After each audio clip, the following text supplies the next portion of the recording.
ज्या मेन समस्या आहेत, रस्त्याचे प्रॉब्लेम खूप आहेत मोठे. परत ड्रेनेज पाईपलाईन असू दे किंवा बाकी ड्रेनेजचे असू देत, कचरा संदर्भात असू देत, लाईटचे असू देत, पाण्याच्या असू देत. या आमच्या महिलांच्या मुख्य अपेक्षा आहेत, की ह्याच्यामध्ये भरपूर कामं खूप पेंडिंग आहेत. म्हणजे आम्ही वारंवार मागण्या करतो, की हे पूर्ण करा. त्या काही मागण्या आमच्या पूर्ण झालेल्या नाहीयेत.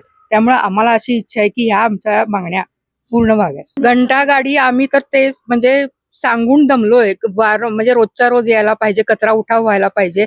लोकांच्या आरोग्याचा प्रश्न आहे.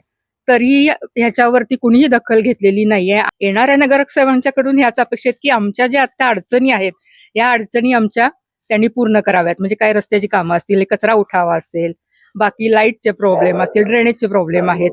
हे काम त्यांनी पूर्ण करून द्यावं, इतकीच आमची अपेक्षा आहे त्यांच्याकडून. तर मेन काय प्रॉब्लेम होतो, की काही अडचणीच्या वेळेला की वॉशरूमला जाण्यासाठी किंवा वगैरे, तर त्या सुविधा व्यवस्थित असाव्या. म्हणजे की असं अडचणी यायला नको, हा बाबांनो मी घरातून बाहेर पडली आहे आणि या गोष्टीसाठी मला म्हणजे दुसऱ्याच्या घरी जाणं योग्य नाहीये. त्यामुळे जागेजागी ह्या जर का सुविधा असतील तर महिलांना ते खूप बरं पडेल. उद्यान तर नावालाच आहे आमच्या इथलं.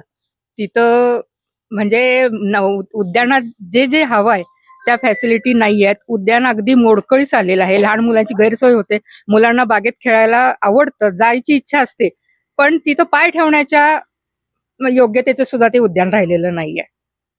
त्यामुळे आमच्या ह्या अपेक्षा आहेत, की ह्या त्यांनी पूर्ण कराव्यात सगळ्या. जे प्रभाग क्रमांक 18चे उमेदवार श्री सर्जेराव साळुंखे हे निश्चित पूर्ण करणार, याची आम्हाला खात्री आहे. 100% खात्री आहे आम्हाला. आमच्या म्हणजे आता इथं नगरसेवक म्हणून जर काय आलीत, तर हे आमच्या सगळ्या मागण्या, इच्छा आणि अडचणी नक्की पूर्ण करतील.